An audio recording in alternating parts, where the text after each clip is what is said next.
If you've all had a chance to look at them, are there any additions, deletions, or corrections? There being... There was, I'll tell you, there's just this really little typo. Okay, It's on the second page, and it's about Klitzing motion to approve the job description that says pending exemption status, and it's PNFD, whatever. I'll have to bring it up. 15. Yeah, anyway, I was just like, oh, that looks weird. But okay. You got that, Alex? yes, All Motion to right. approve? Laura, thank you. Motion to approve. May I have a second? Vote. Yes, you have to abstain. You weren't here. I have to abstain too. Second, please. A second, I'm sorry. Thank you. Thank you. It's Trying to been bring it moved and up. Seconded that we approve the December 12th, 2019 board meeting minutes. We only have 3 votes. Oh, Debbie's for no. She can't, I don't know, I don't think Debbie can do it. I wasn't there. Oh, she wasn't either, so 1, 2, we got 4. I'm sorry, I All right. can't count. All those in favor, please say aye. Aye. Any opposed? Motion carries. Thank you. All right, treasurer's report. Michael, are you ready? I'm getting there, thank you. Okay. I thought I had 2 minutes, and I guess that 2 minutes just ran out on me. But I've got it. Hi, Les. I was told there'd be no math. As a Not to treasurer. worry, he's just the Where my treasurer. golf buddies at? It's all right. Okay, income and expenses for December of 2019, we had $136,579.91. Majority of that was Brown County, Monroe County tax coming in December. And then the expenses offset $137,041.48, obviously the purchase of the land. So with that, if there is no discussion, I would accept a motion to approve the December financials. I'll make that motion. You have a- I'd like to approve it subject to reclassifying that purchase of the land. I was talking to For your Adam about question, it. okay. My question, because I think if you think about our budget, if we put it as a capital expenditure, not that 6750 account, the optics are kind of bad. It makes it look like year to date, we got a $66,000 loss, but we really bought an asset with that. So Adam was thinking that we could easily get it reclassified and showed as a capital expenditure. Yeah, in February, when we do the annual report on the finances, we can, during the transfer funds, we can move that to underneath the capital line item. We'll just have to have it done in time for review to submit it all. The to financial report's due 2/7/2020, but we can have that done by then. Okay. So, And that was a good question, Debbie. So- I appreciated that clarification myself, so. With that clarification, did I have a motion to accept the December highlights? I had made that motion. I will second. Okay, motion made and seconded. Any discussion? All in favor signify by saying aye. Aye. Aye. Opposed, same sign. That motion carries. We have a CD renewal, the CD number 3. So you're not going to talk about the January through December and the comparison to budget and all that good stuff then? February. You're going to talk about it in February? Yes, ma'am. At the annual meeting. Okay. And on the reported claims, I mean, it doesn't show that 102 because it was. It is offset on that. Okay. We're going to go to the claims now, right? My resolution. Yeah, with the amendment that you made, that we move that into a capital asset. Right. That motion has been made and seconded. Are you okay with that? Mm-hmm. Okay. And so now we're moving on to the CD renewal. I think $17,000 or something and change. 1793. Thank you. So is there any discussion on that before we accept a motion to approve the renewal? What is it, 2% or something? No, they're all kind of going down. 12 months is 1.4. So it's on the floor to the board for either discussion or for a motion to approve a CD, $17,993. 93. Any discussion? Is that on a resolution in these? Oh, yeah, here it is. Okay. It was after the claims. All right. Okay. Discussion? Well, I think we have to renew it. What The interest interest rate are we rates gonna are get? lousy, 1.4.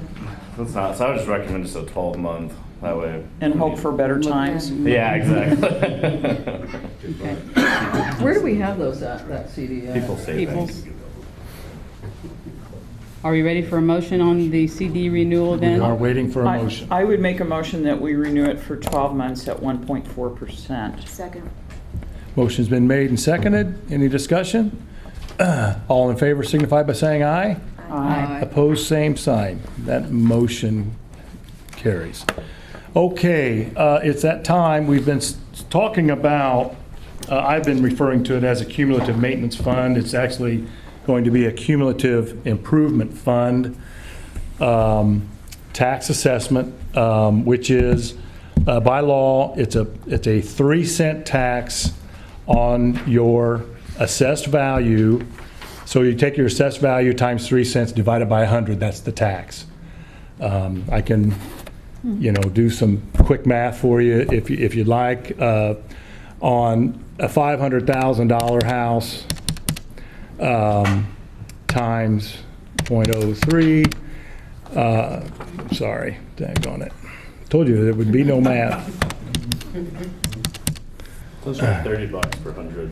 Yeah. It's $165 a year and then 82 every 6 months. That's on a $500,000 house. Yeah.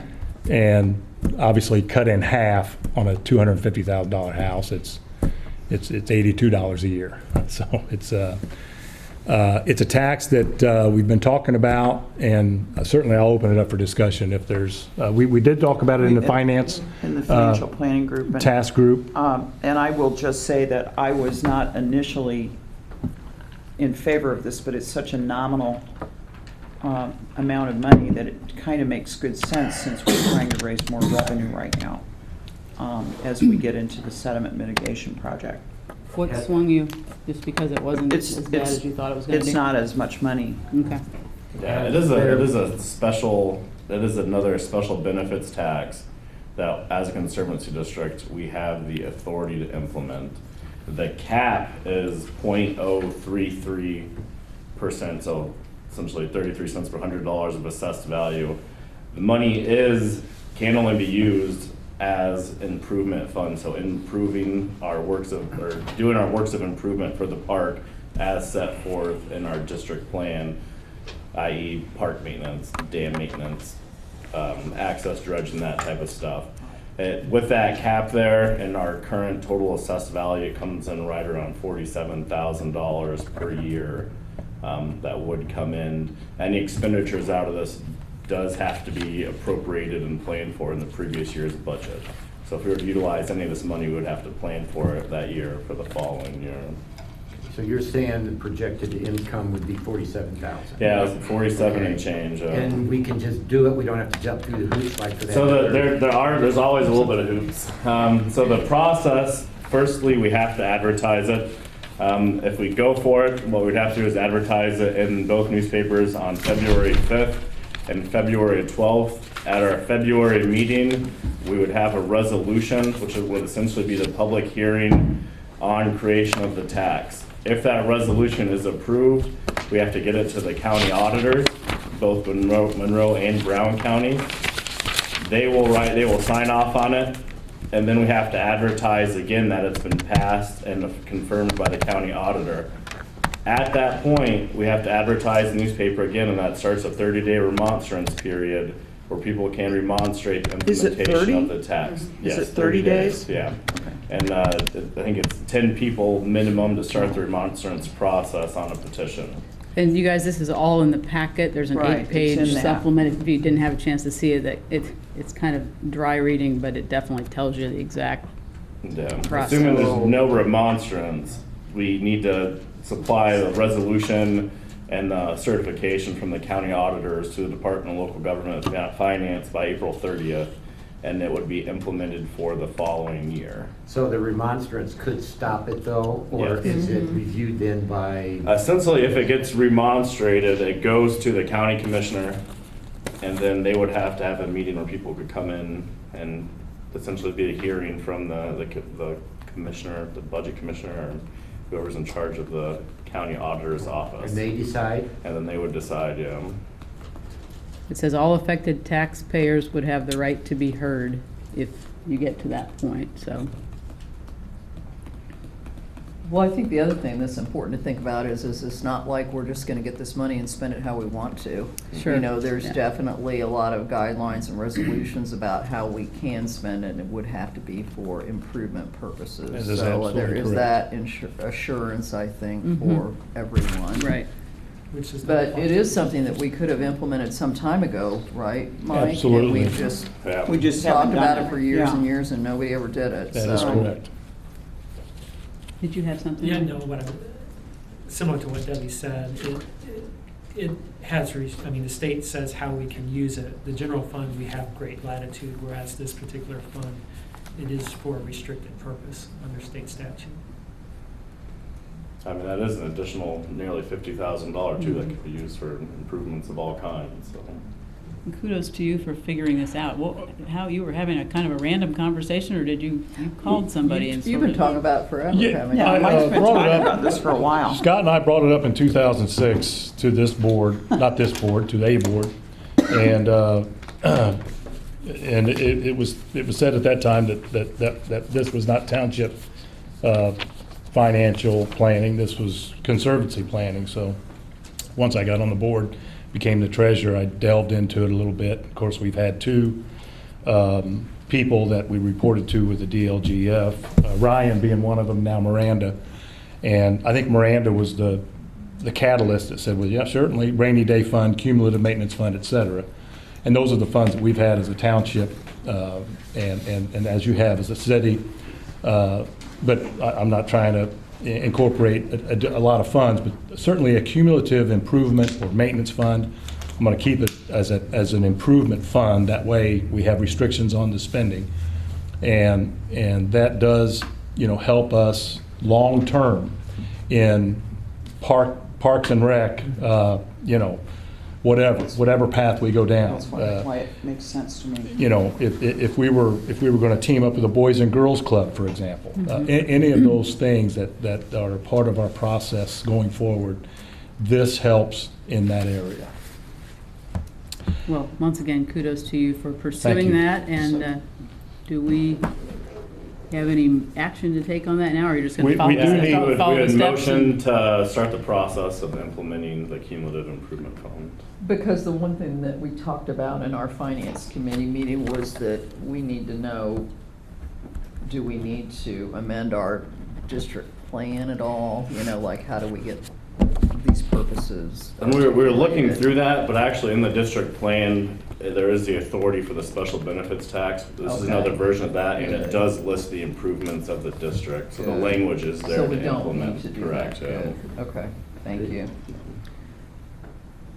And all this, Make well, a motion then? I would entertain a motion, yes, ma'am. All this does is get the ball rolling towards the April 30th deadline. Okay. I would make that motion then to pursue the cumulative improvement fund assessment. I'd second it. Any discussion? Motion been made and seconded? No discussion? All in favor signify by saying aye. Aye. Opposed, same sign. That motion carries. Thank you, Madam Chair. Thank you, sir. All right, Adam, manager's report. I'm gonna please. kind of rearrange some of the stuff in the manager's report. Okay, just and tell we us where actually you're have going. some We'll follow. Slides. First, I'm gonna start off with the gatehouse design discussion. We do have budgeted this year $30,000. Is this going? For the gatehouse design, it's in desperate need of repair, and we really need to get on that here soon. And ideally, we will bid it out here, and so we can get it built in time for the season to start.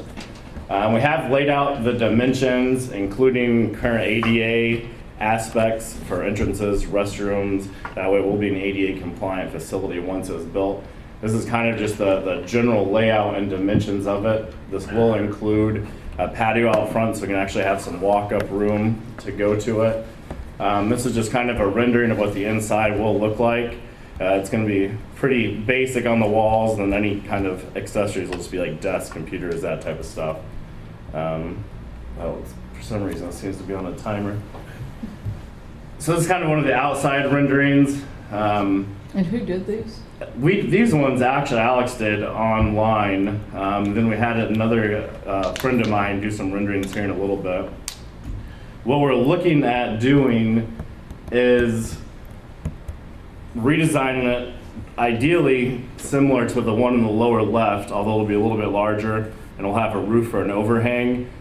Since we're not a state park and not a DNR, I really hate the brown colors, the brown and green. I think we kind of need to do our little own bit of design on this. What we're looking at for the exterior is a hardy board finish. That way it's really low maintenance. It's not going to mold like vinyl. So hardy board either in the plank or shingle. Everything else is kind of plank, so probably that. And then these are kind of what we're looking at, and we'll discuss the design a little bit. One of the visions that I was kind of picturing in my head of keeping part of the themes was potentially doing a blue metal roof and then cream siding on the hardy board, almost like a slightly yellow hue, but a cream to kind of keep with the theme colors that we've had going on, both the flag and the designs that we have forever. So the idea is to get this ready to bid out so we can start moving on the process. I kind of want to get everybody's input on design aspects of it. If you like that plan. You put a porch swing on that front porch? Well, the front very will tiny actually be just a walk-up area. There's like a little walk-up shelf, large windows, so we'll actually have area people to come up to fill out forms and documents. That's It nice. primarily fits on the pad that we have. We'll be extending the cement pad about 6 feet to include area for the awning. What about So all the here- issues that we had with septic underneath and all that kind of stuff? So that's actually connected to the holding tank that the office is on. They utilize the same holding tank. And actually, the City of Bloomington Utilities attorney is supposed to be getting back with me to make sure we're following the correct processes.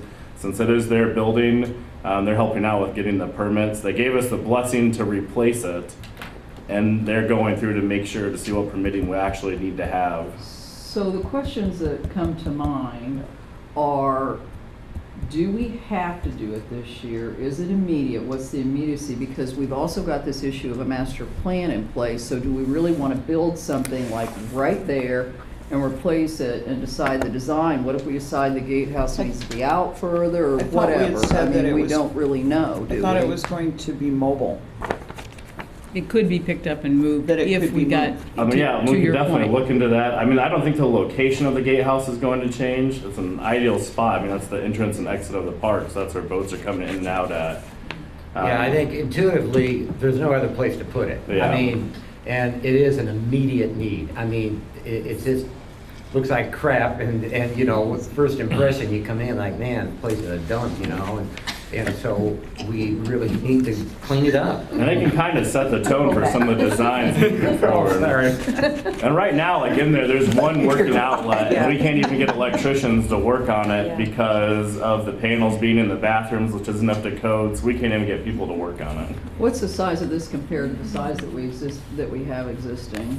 Like when Currently, you did it's the plans, 12 by is this- 14. Yeah, currently. Is It's it 12 about by the same 14. size? This is 12 by 18, the building size, and then a 6-foot patio on the outside.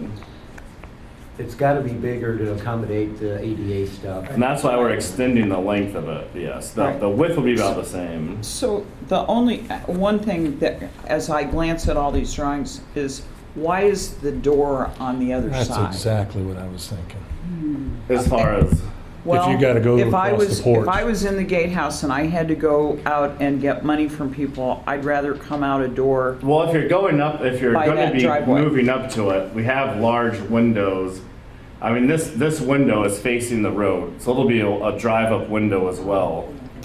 So it'll be Ah. similar now to where. That's different. Yeah, so we'll have the drive-up window as well that you can go to, or the front walk-up area would be if you're wanting to get out of your vehicle and come up to fill out permitting, if there's a line there. So it's gonna be a drive-through how it is now, Okay, yeah.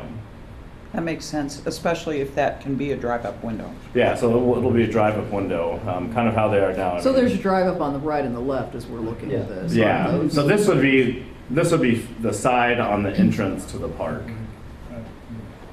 It's actually like 2 feet wider than the current one, so it will fill up the entire space instead of having that sidewalk in between the road. That's why I put the door on the front, and that's just gonna be a window that sits right over the road. It was Okay. funny because we bandied around at one point when we were putting the budget together, it seems like, well, we could get like a mobile unit in here, we could get this, that, and the other. I mean, I guess it's just like, is this as good as it gets? Like, how did we come to this solution to? Well, I think the location is a spot that you need a gatehouse at. It's the entry and exit point of the park. So I don't think the Right. location's gonna change on that. We were looking at the cabins before that Les had mentioned, and that builder is no longer building, or at least I think he's retired from building them, which was making the mobile cabin units. So I mean, we could look at making mobile, but I don't think the location of the gatehouse is going to change. I feel confident enough that it's in the right spot that I'd be okay if you did make a permanent, although my original suggestion was to have a movable one, but after further thought, I'd be okay. Is it a with lot this. more cost to get a movable one? I mean, and then what's it cost to move it? Yeah, another thing, then you have to worry about utilities Right. again, connections to the plumbing, that type of stuff. I mean, I think the location is probably the most appropriate location within the park, given just the overall design and the topography over there. Mhm. So, I mean, I'm comfortable making it a more significant commitment to this particular structure. I mean, what we have now is certainly not only an eyesore, but it's not functional as well for our operations. I personally, I don't want brown either, so we're in agreement there. I mean, I almost would prefer a more natural sort of blend into the environment color than more the sort of yellows and stuff, but. And that's one of the things too, I mean, we were looking at either doing the metal or doing a shingle roof. Not yellow. Well, and the yellow came up in a meeting, I kind of like a beige. But, I mean, we can look at either the metal roof, I think the blue would look good, but I mean, we could also do shingle if we want to keep it more natural. I'm just kind of thinking about, I Well. mean, you would know better, but, you know, well, really the bathrooms are a big mess, but it's like, it all needs to Mhm. Blend. blend, Yeah. like whatever I the would shelter hate- house gets fixed up or whatever, right? It all needs to have Mhm. some cohesiveness. I'd hate to pick colors based on anything that's in the colors of the existing restroom facility. Yeah. Because I think there's not going to be a single consultant. Well, I just meant, well, we don't have many structures out Right. there, that's unfortunate. No, exactly. I mean, to me, if there's any structures out there today that are worthy of trying to say it's the existing shelter building. So, you know, working with the limestone as a base and things that are complementary to the limestone Yeah. would be the most logical thing. to Okay. me. That's And I a do good like idea. this design here in this bottom left one, kind of the beige and the roof and white, which is a I lot have a more really good neutral. color in mind. Okay, Michael has a color and That it has will to be blend with the revealed office. later on. Right, well, the office is ugly. It's hideous, yeah. That'll be the Well, next if you thing. went with the shingle, like this picking a splashy color, I'm not in favor of that either. Like that driftwood shingle that a lot of, I don't know who makes that one, but there's just a lot that you could pick something. Yeah. We don't have to decide now. I mean, I'd like to get the bid process started. And I mean, like this one is a lot more neutral, kind of beige in the roof, and that could really blend in with anything that we do moving forward.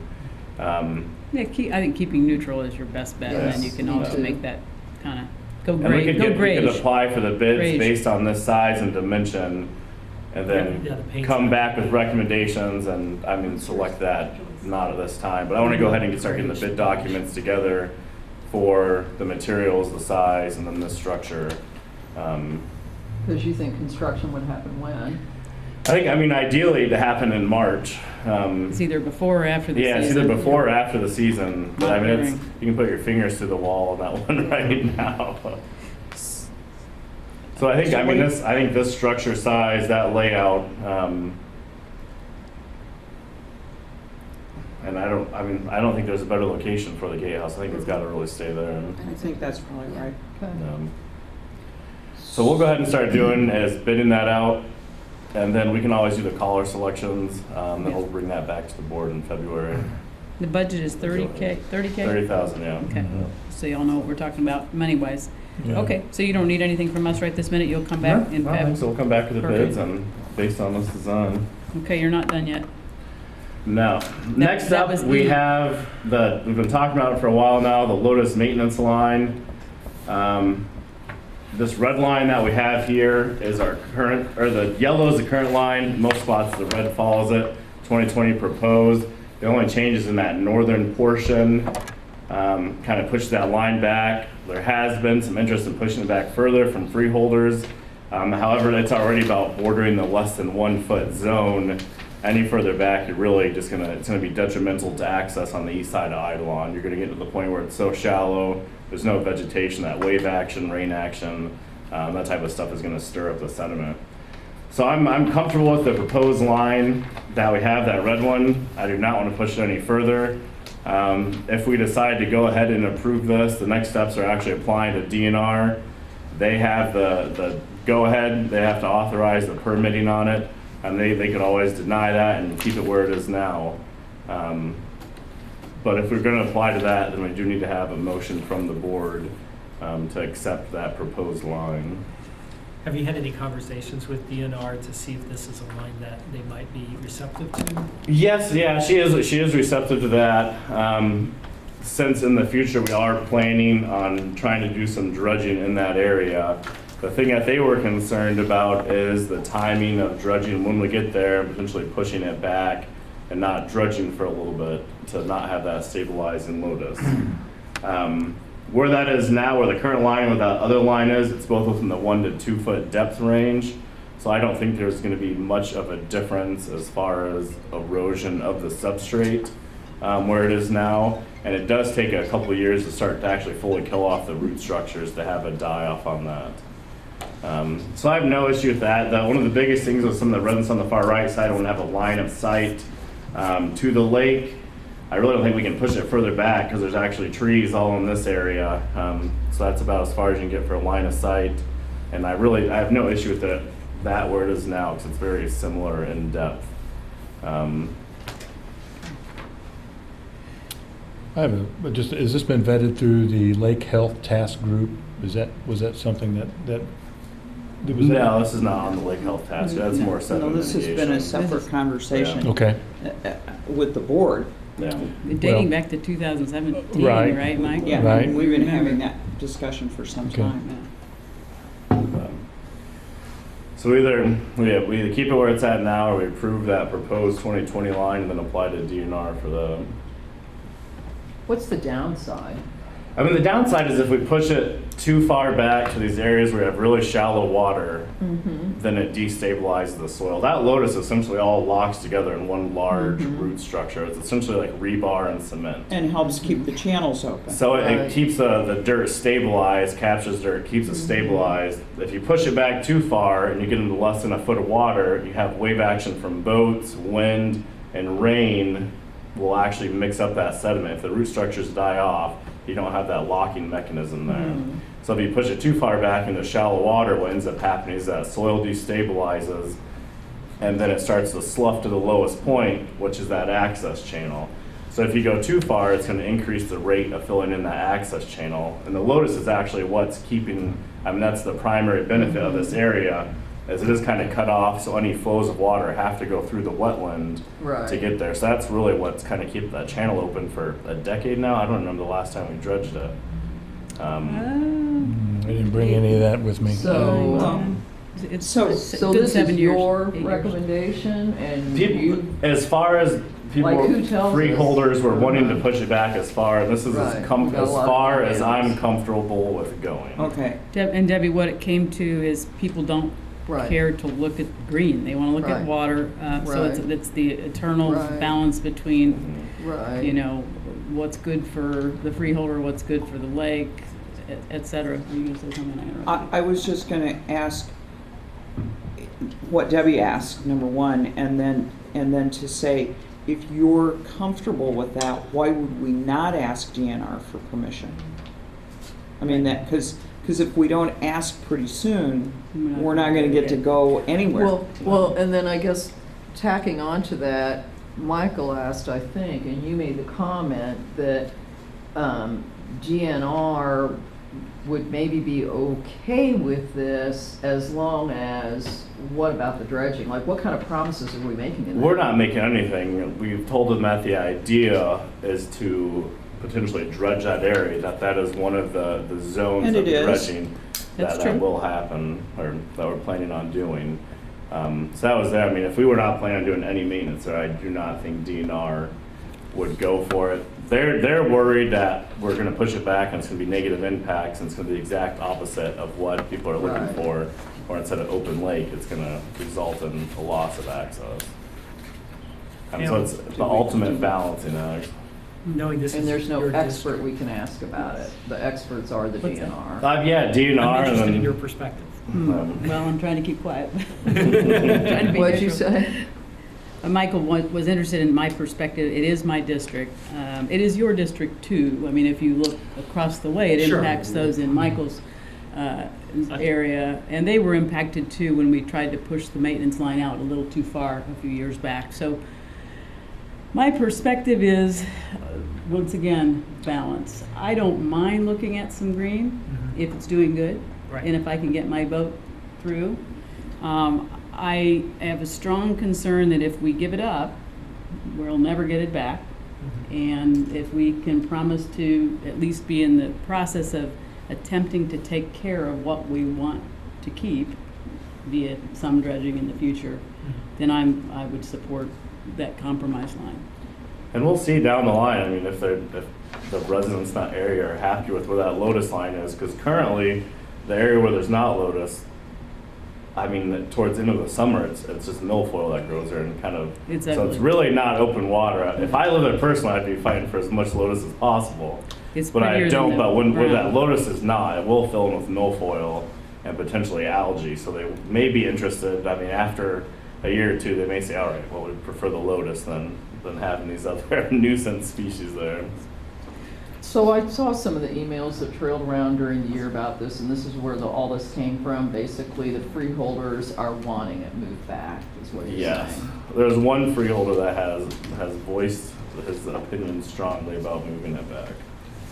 And Rex, you're out there somewhere, and it's not Rex, but I would ask if you, neighbor, have anything to add in terms of your view of all this? You've really been a great help to me in trying to understand it.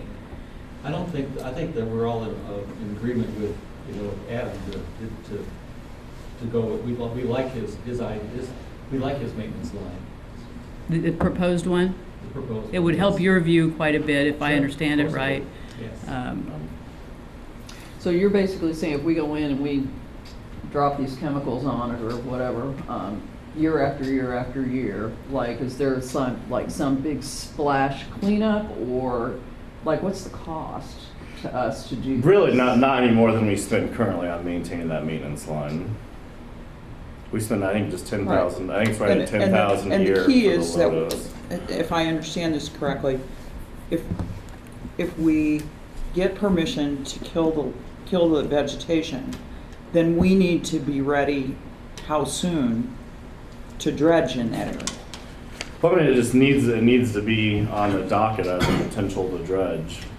Wait, I don't think Yeah. that was there's. a vague answer, This- a really vague this year, answer. It's tough to next say. I year. mean, I don't think that we're gonna be dredging. I think the priorities for dredging this year, the main bay that impacts boating and recreation for all people.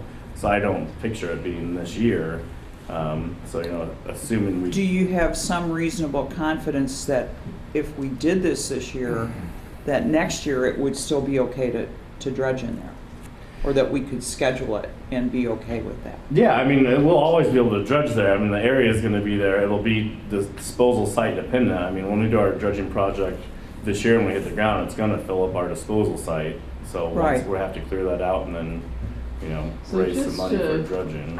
Just to clarify for me, because I'm having a hard time wrapping my head around this concept, so the idea of the dredging, they're saying, well, if you're gonna dredge there anyway, and we don't really care whether Lotus is holding everything, because you're gonna go dig it up anyway, is that kind of what you're saying? Yeah, correct. Yeah. But So it- Adam, if you had not received any complaints, would you not be proposing a move?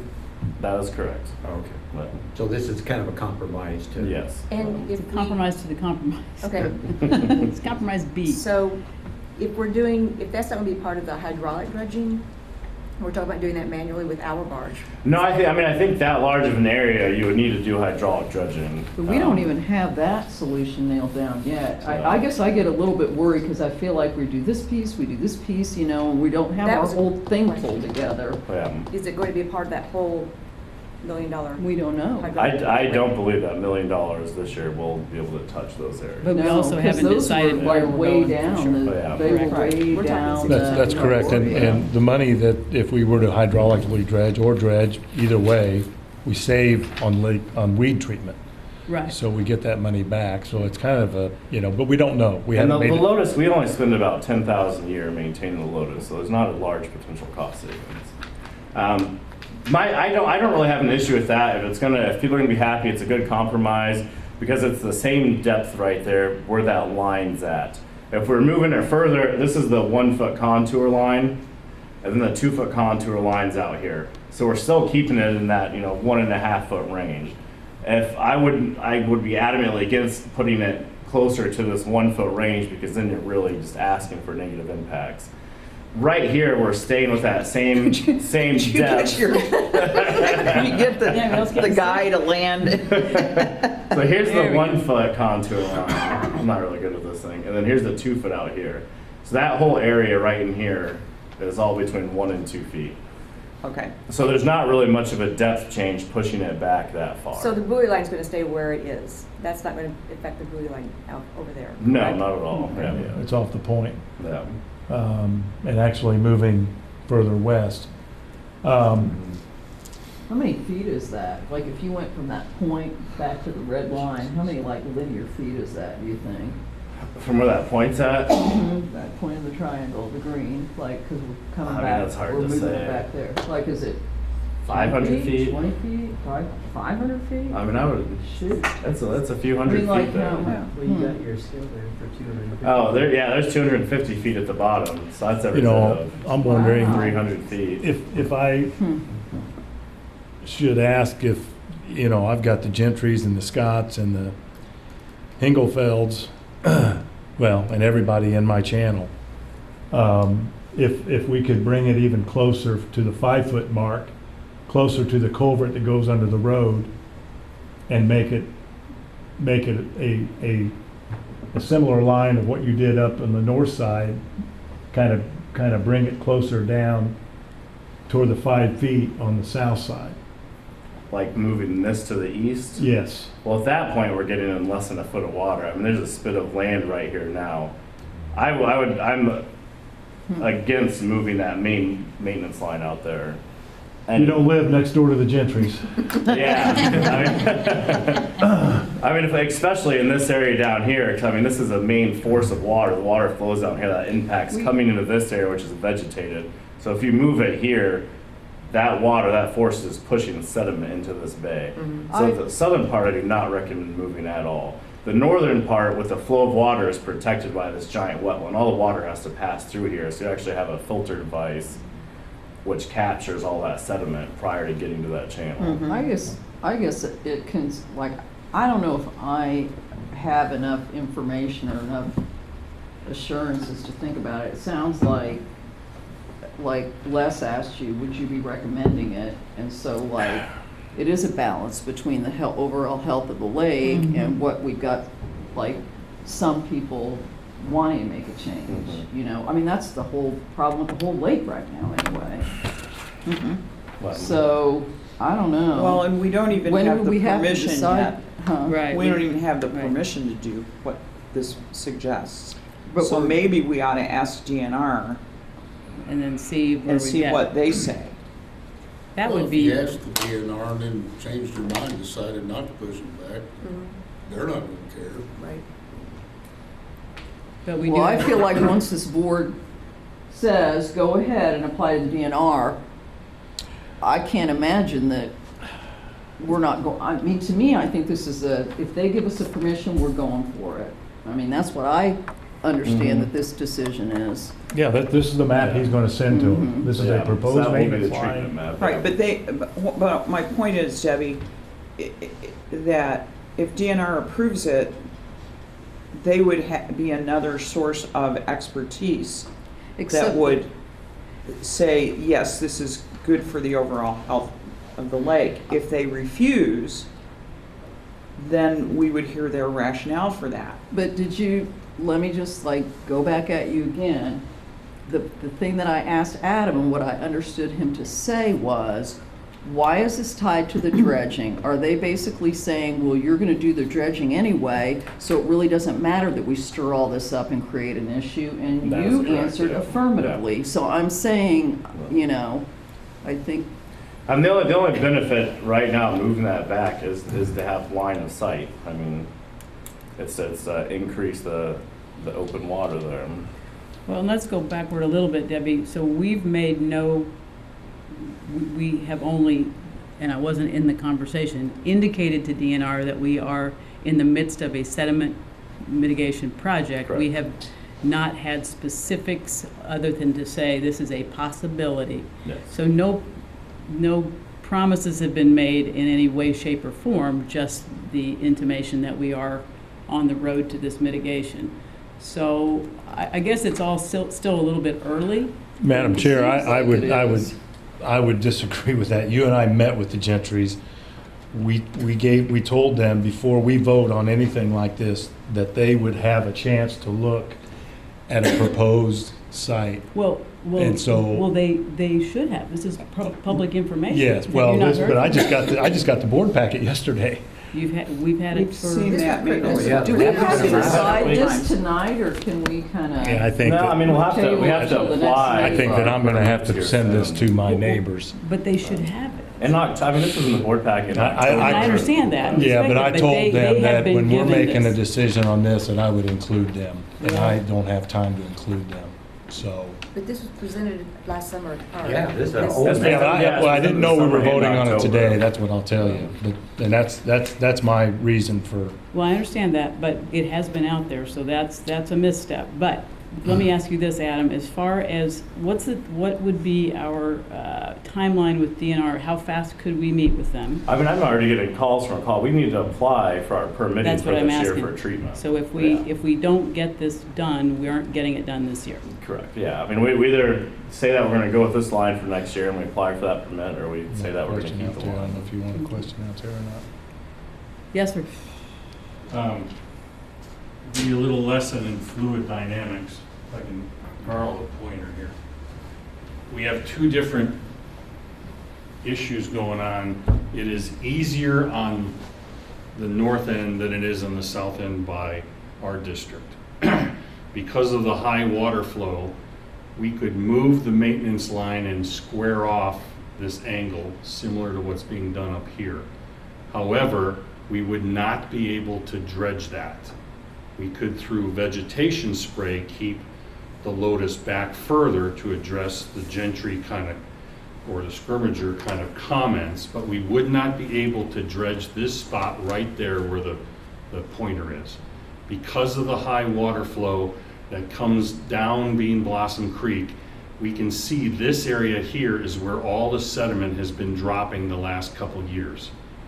If we remove the sediment here, it's just when it comes across and makes this corner, it's just gonna fill it up again. They're a line of sight water, Right. get rid of the lotus. It's a different situation up here where we don't have water flow. Here, we have the possibility of not only going through and removing the vegetation back from the yellow line all the way to the red, if we can figure out a way to stabilize the line with silk curtains or rock bed or something else, we could actually make this channel space that's 5 feet deep all the way to the red line. But we'd have to stabilize it, as Adams pointed out. We have that option up here because we don't have the high water flow. We don't have that option on the south end. Which is exactly what Adam said. So it's Yeah, I feel like it's it's two exactly- different Yeah. issues. Yeah. On the south end, it's only an issue that where we can do vegetation spray. On the north end, we have the option for additional future hydraulic dredging to open up and make a larger water bay, so it's not just that 20-foot wide channel that everybody's got to loop all the way around. Okay. And the vegetation is the stabilizing. They're not gonna let us go there and put riprap into the open water and do this stuff. Right. The We'd have to vegetation build a is- line. We'd have to build a wall. So Mike, back to your concern. Does that make sense to you? Oh, absolutely, yeah. So back to I'm not your- trying to get it dredged, but I know, in speaking with the Gentrys and the Scotts, that they have lost their view. Okay, and believe me, that's what I've been hearing now for over a year. Thank so you. And so I understand that. I would However- take that recommendation that he made and cut that angle, and if we can go straight across, and just to give them that much more But view. you're talking about one freeholder? I'm talking about multiple freeholders. I'm talking about the professors at IU, the Engelvelds, and I'm talking about Gentrys, True Bloods, Scots. I mean, and all the way around the point. And it goes, It's- and it it's a goes all very the way down dynamic to my environment. property and Ron's property, because that's the view that we look out. That is correct. It's a dynamic environment. Where we have Lotus, in a decade's going to be trees. There's no getting around that. So I mean, we either move that. I mean, it really is. It's kind of moving it for the squeaky wheel for a couple freeholders, like Well, Deborah just said. that's what I'm just not getting a warm and fuzzy that this is what you Well, think we There's should no, do, there's and that not an bothers me. environmental benefit. You're not gonna. I mean, Yeah. because we've got a great environmentalist here who knows his stuff. It's part of why he was hired. And he knows, and we've talked about this multiple times, we've got freeholders too. I mean, and they don't want to live on a channel just with Lotus all around it. You probably wouldn't love it either. I could live with more Lotus than some because I understand it, I think, because if I haven't caught on to anything by now about that, then I'm really an idiot. But definitely, show them where your first line was when you wanted to move. I mean, we moved it out here almost right up to Well, the Adam, let's channels say before. Adam never wanted to move it. No, Let's he just didn't. acknowledge No, that. absolutely. That's I moved it absolutely. forward a few years back. Yes, he did. And then we, Yeah. And then we moved came, it back. we came with Yeah. a compromise Right, line right. between the original one, because the trees were essentially up to the original line. Exactly. And I moved it out further, and then we came up with a compromise where the line is now. I just go back to, are we putting the cart before the horse? Like, our biggest issue is the sediment management. Why don't we decide this next year and start spraying it after we figure out what we're doing now? That's my I concern. mean, the bottom line is you're never gonna make everybody happy. Yeah. And it's always a balance between protecting the resource and meeting the needs of the users of the resource. And, it's like the greatest good for the greatest number for the longest time, okay? Yeah, You know, sure. that's one of the concepts of natural resource management, and, you just gotta make the call at some point, whatever you think's the right balance, but not everybody's gonna be happy, and that's just part of the deal. And if I can just say this, I believe that line on the north side was for one freeholder. Oh, no.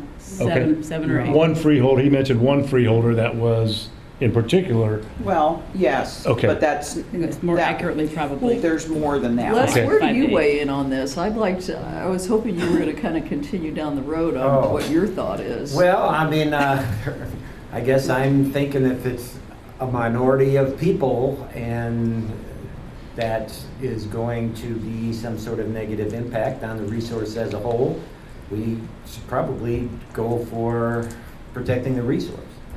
And that's sort of my thought. I mean, it's just an act of nature that stuff's filling in. Mhm. People that live on the channel and stuff, it's not as good as living down by the dam.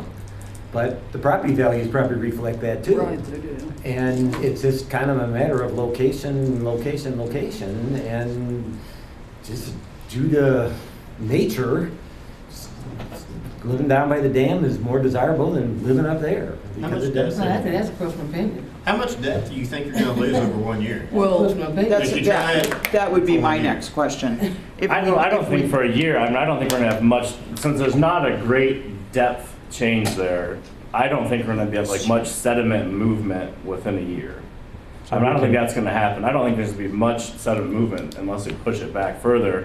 Or if we push it back and then it ends up being a while before we end up dredging there. It's not that we would lose a lot of depth by pushing it back and not dredging. Yeah, I mean, there's not gonna be, I think pushing it back a little bit, I don't think there's gonna be a huge sediment movement where that line is now. pushing it back further would. But I mean, at the same time, I don't live there. If I lived there, I would want the Lotus. I mean, I would prioritize access to the lake versus my current view. But that's you, Yeah. and you Yeah, understand it from a exactly. different Yeah. perspective, so Correct. that's, Yes. Well, I kind of go back to, I have Les's feeling, and I'm more concerned that we don't really know what we're doing about this whole picture just yet. And so I'm wondering, why is the sense of urgency that we got to get the permit and move it back this year? Couldn't we not, like, figure out what we're going to do and then, get some opinions and then maybe move it back next year?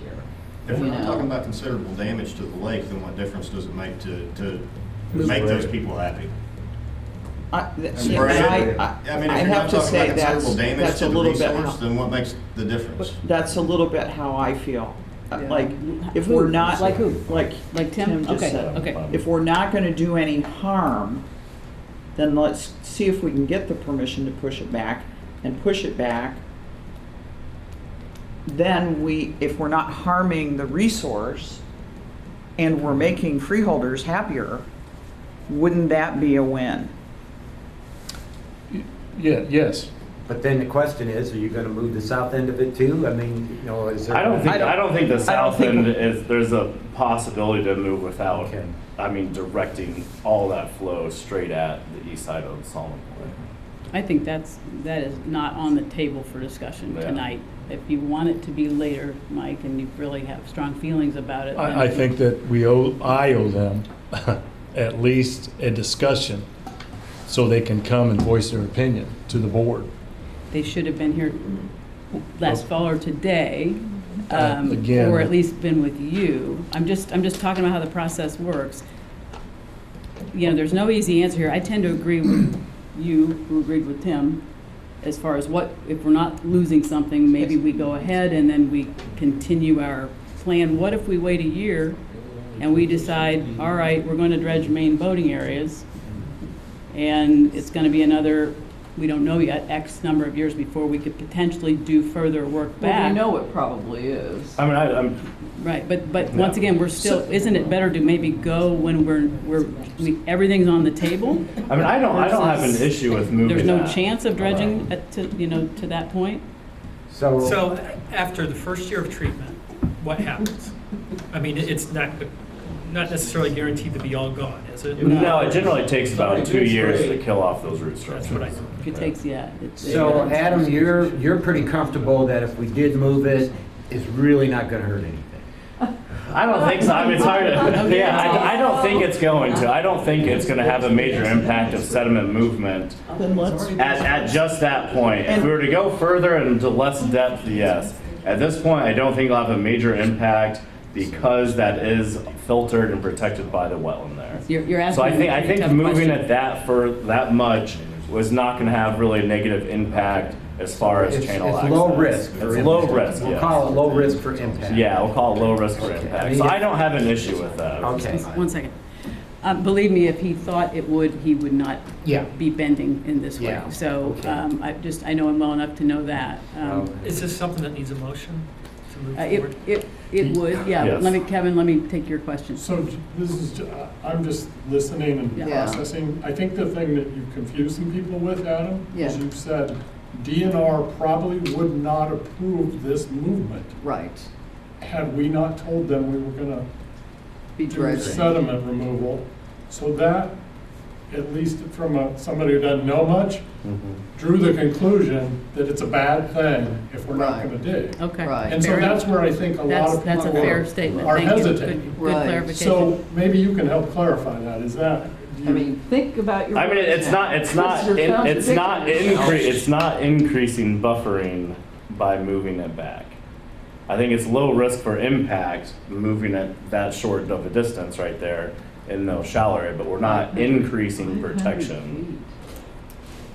And it may not be according to that scale, it may be closer to 300 feet. Malcolm, you had something to add to what Yeah, Kevin said? Didn't we accidentally spray it last year? Hasn't it already been done? And now with the question is, do we keep it there or let it go back to where it was? We did spray part of it last year, and then we got we got in trouble. we got in trouble by DNR, and so we had to let it. All right, so you're kind of going back and getting the permission now. Yeah.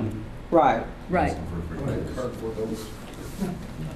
I mean, I guess I'm kind of inclined, if the opinion is that it's minimal risk, not saying that there's no risk, but that there's minimal risk. I mean, I think it's important that we be honest with DNR, saying we don't have a specific time frame as to when this is going to happen, but at the same point, deferring to them as far as, is this appropriate or not? I can live with that. Yeah, I kind of want to see something in writing from them about that. Yeah. Like, Yeah. there's too many I'm sure they mixed will. things. Yeah, I mean, if DNR Coming doesn't want to do across. something, they're not going to. They won't do it, no. Yeah, exactly. So I mean, I don't think I think it's low risk. I don't think it's detrimental impacts, and then I think DNR they have the final call on it. So I mean, And Adam, I So I have no would like issue to with go it. with you to that Yeah. meeting, and I think we might start doing some of that going forward, but especially since it so personally impacts the folks that. well, there's not. have I been- mean, there's not a meeting with DNR for this. The applicators apply for the permit for location. We tell them the line. I guess I thought we had to speak to them at some point about. the No, change. the applicators have to get Just the that? permitting Okay. for the Oh, chemical good, then you can do application. the, you can do the Yeah. application, I don't want to do that. So I have no issue, but we do need a motion from the board to move forward with that proposed 2020 line to apply for the permit. I would make that motion. I second. Discussion. So, we're voting on this line?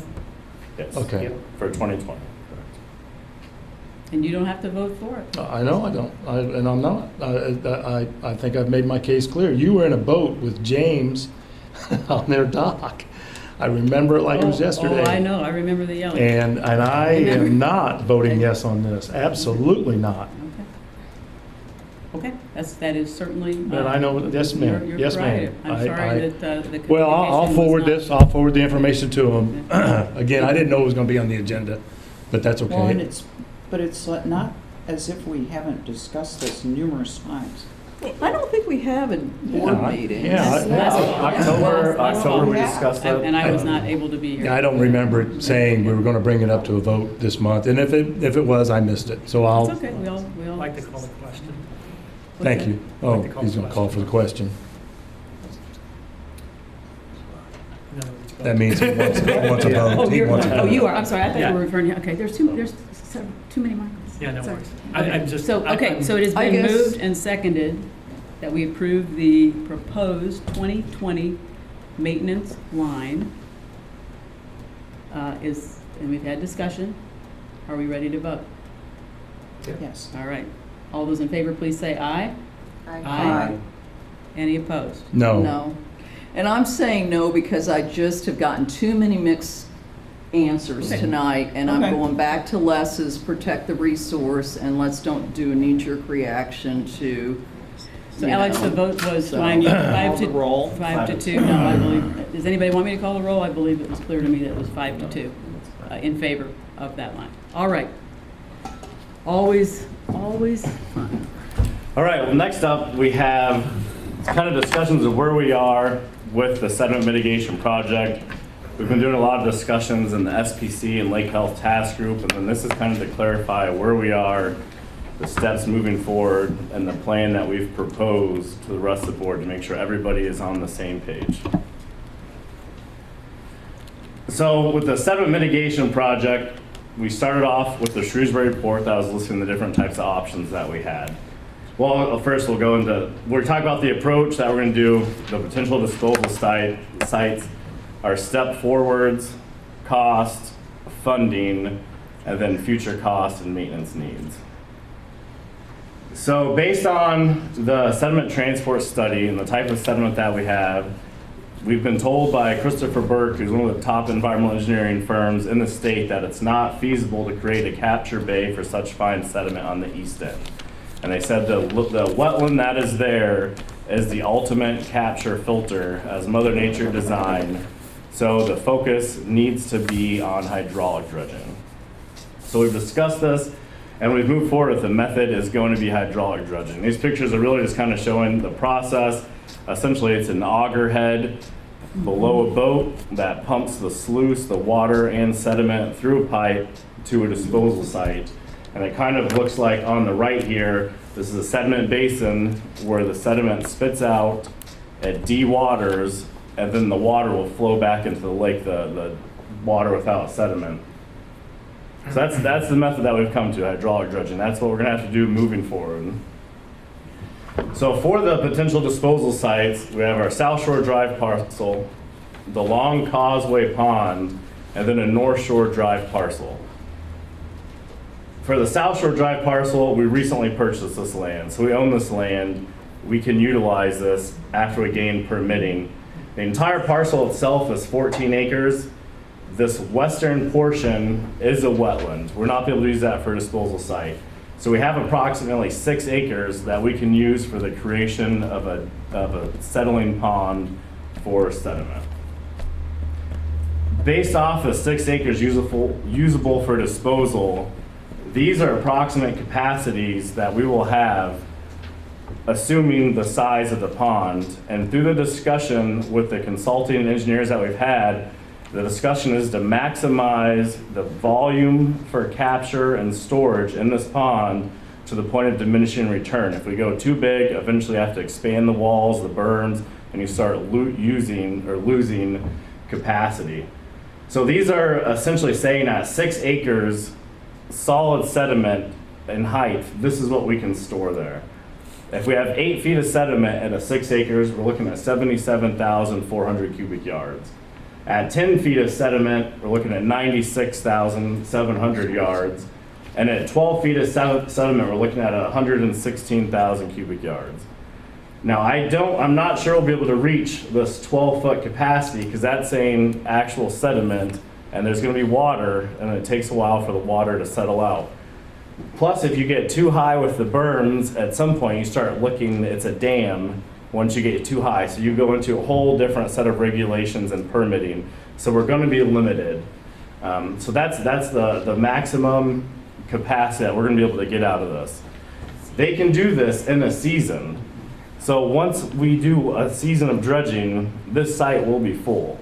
Moving forward from that and reusing it is going to depend on how quickly the sediment dewaters and how quickly we can clear it out. Whether we're trucking it out, people picking it up, but we will have to clear it before we can utilize it again. So what kind of percentage is, let's say, that 96,000 or whatever, of what we think the big problem is? Like, how much is this going to take care of the issue? 96,000 was essentially about as much as we see in this zone 1 and 2, according to the initial report. So it will likely clear out the spit of land that's forming on the bathymetric study that you could see there. And we're hoping. Go ahead. So just remember a data point. When we went out there with him and he measured, he got numbers that were, there was less sediment there than what the report said. Yeah. So on the Shrewsbury report, yes. Yeah, so there's a potential that we don't have 100,000 that we need to move in zone 1 and 2. We might actually clear those out quickly and then move on to 3 and 4 or something. And the plan is to start at the southern boundary. So for budgeting purposes, we've been focused on 120,000. The plan is we start at the southern boundary and move forward until our capacity sites are full. You've been focusing on 120,000 cubic feet of sediment removal. Removal, yes. And so what we're planning to do is you start in the zone 1 and move forward until we're out of capacity in the disposal site. I think we may get further north than we think, but I think we will fill out the capacity within the main bay there. The next site that we have a potential of use is the Long Causeway Pond on the south side of the Long Causeway. The potential capacity on this, based off the report, and this requires CB approval. We have mentioned it to them and are in discussion. Approximately 15 acres is what's highlighted here, and that's leaving a 2-acre pond on the eastern edge of the overflow pond. The capacity that was reported and estimated utilizing this 15 acres is 121,000 cubic yards. I think that's kind of where that initial 120,000 came in, because this is the potential fill-in for that. This is a one-time use if we use it. We will be obligated to plant it afterwards and create a wetland to offset the filling in of waters of the US.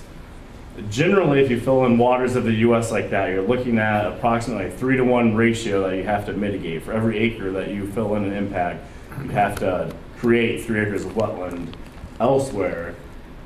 But discussions with the Army Corps, they are saying that since this is essentially a public health hazard after July and is choked out with blue-green algae, that they would consider that a net benefit, creating a treatment wetland in this area.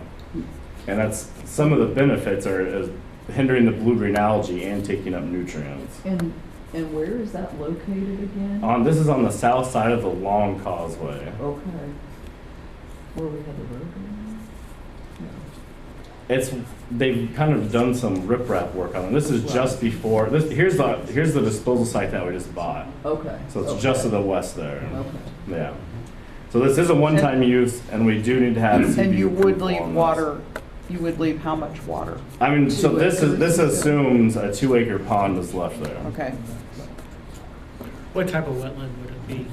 So it would be a transitional wetland. In my mind, it'd be a transitional and emergent wetland where hopefully we could plant trees on the western side and then transition to an emergent wetland such as the lotus and spatterdock. There's requirements about what we can plant there, and they're going to want high diversity of native plants to create a treatment. So it will be an emergent wetland. I mean, there will be some water there.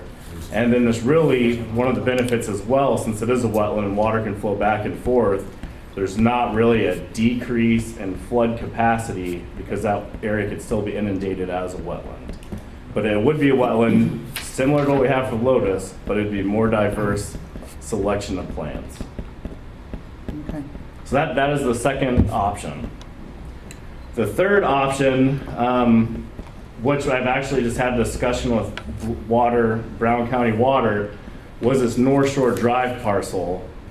This would require CBU approval, and then there was an unknown water main location. CBU was really hesitant with me to even discuss the potential use of this, and they said because it's high value property and because there was an unknown location of a water main for Brown County property, and they would not authorize something that potentially hindered access to a water main.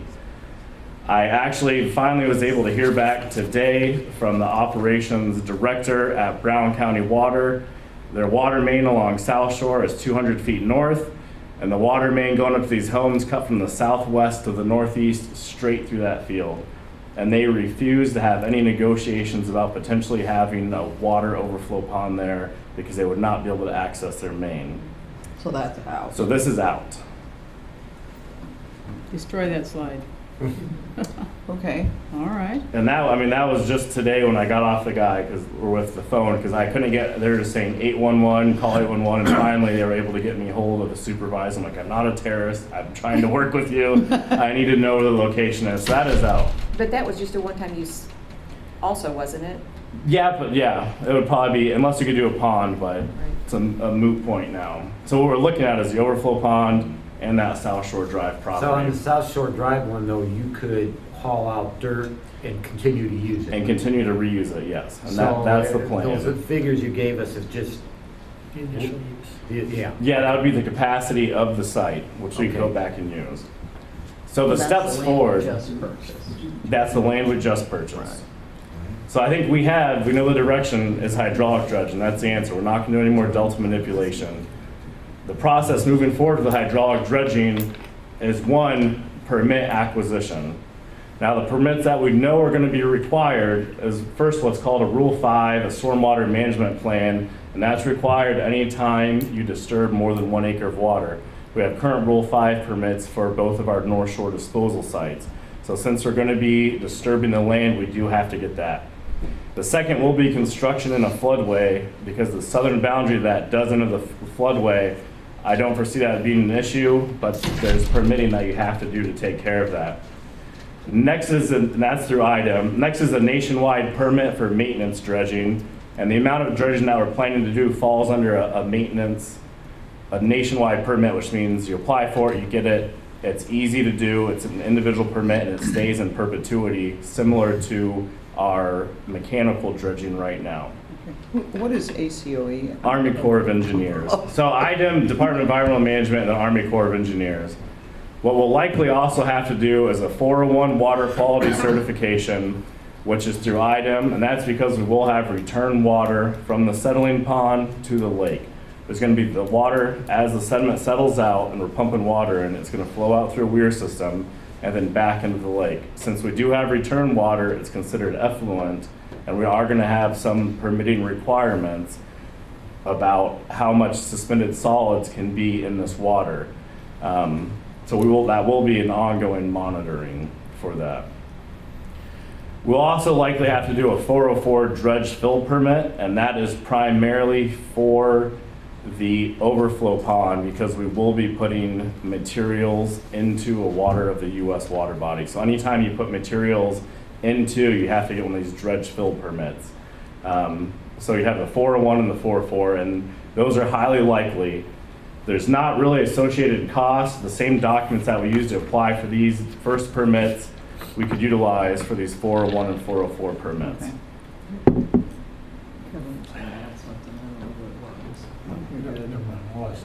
We also have, so the obtain authorization, the North Shore Drive parcel's out. In South Shore, I've been in contact with Vic Kelson to see if I can present to their environmental committee here soon about utilizing that overflow pond. And I think they've been getting hassled too about the fact that there is blue-green algae. And so I think we will be able to work with them because we are creating a net benefit, an environmental benefit there by creating a treatment wetland. I have also heard hesitation from IU, who does our water testing. They're really in favor of the wetland, and they've also said they're very hesitant if we increase the connectivity without doing anything with that overflow pond, because the blue-green algae that blooms then has an easier access straight to the main lake, where now it's contained into one area. Without vegetation there, we're going to continue to have blue-green algae there. I mean, there's no vegetation, there's no turbulence from props, there's minimal input and output. It's a perfect storm for algae. Because I thought at one point we were saying if we did have a culvert, that it would allow the water to move around a little bit more and solve that problem. But now IU's saying that... IU's saying they're not confident with just the culvert size that there's going to be much more of a degree of connectivity for water flow. It'd be different if you had a bridge going across and it was just wide open water and you could have wave action, but limited to those little pipes that you do not think... So what's making it worse? Climate change? I mean, I don't remember this problem. I mean, it really is. It's hotter, drier summers. We get tons of rain in the springtime, which brings nutrients into there. Then it's hot and dry, and it's just a stagnant pond, and you have those nutrients there. If you had vegetation in that area, those nutrients can be taken up by the vegetation, and then you don't have the nutrients there to feed the growth of algae. You either have plants or you have algae. It's a teeter-totter in these lake systems. You have plants to take up the algae. If you don't, or plants take up the nutrients. If you don't, an excess of nutrients causes algae blooms. You're going to have one or the other, so it's about finding that balancing point. So we will need authorization from CBU for the South Shore Pond. We will not for our land purchase. Next is securing funding, which we'll talk about here in a second. Once we secure funding and we know we have it, construction of the settling basin. I would be interested in getting quotes for the construction outside, but I believe a lot of that we'll be able to do utilizing our own staff. Probably have to rent equipment, but I think we'll be able to do some preliminary work to reduce the cost of the construction of that pond for the settling basin. Once we have the basin and permitting, we can bid out the work. So for the cost, I've been in contact with about 5 different agencies, consultants throughout the state to work on permitting packages. And at this point, just to the level of design that I've requested is to back up the permits. It's what we need to show the permit design, what we're doing, the minimal requirements for Army Corps of Engineers. So it's essentially support documents. The $17,000 I received back from Christopher Burke is $17,400. And they've done tons of stuff like this where they know the level that you need for support documents. And based off the support documents, if we bid it out, they said they could easily, for minimal cost, do a rough draft of construction documents based on that. This design and permitting will show proposed slopes, grading, location of the pond. So it really is probably like a 60% construction document and be minimal more to have that bid out. It comes to about $10,000 per site. The $17,000 was to apply for the permitting for both the overflow pond and the South Shore Drive. And my recommendation is that we go ahead and look at the permitting for both right now, so we have those in hand if and when we can use that pond as well. The 10,000 per site doesn't matter with the northern site now. What this essentially includes is site reconnaissance, looking at wetland locations, jurisdiction of water bodies, meetings with agencies. This will essentially be one meeting with DNR, IDEM, and Army Corps all at the table, so we can say, all right, here's the plan, and then they'll say if we need a 4-1 or 4-4 permit or not. The stormwater management plan, submittal to IDEM for that, and the Rule 5 permitting. So this includes doing the design plan for that, submitting for the permits, getting our Rule 5 permit. The thing that does not include is potential 401 and 404 permitting, but we can utilize these same documents to do that, so that will not be an additional cost. I've received back 2 bids so far on that, both in the 17,000 range. I have a meeting with the guy tomorrow. I'm expecting another one back next week from Bledsoe in town. So really what I would honestly like to do, and we can talk about this after this, is we have to get the permitting. That is the next step to do this. I hate the fact of waiting potentially till February to start the permitting process. Once we submit the permitting documents and they're happy with the permitting, they have a 3-month internal window, they being IDEM and Army Corps of Engineers, to respond back to us.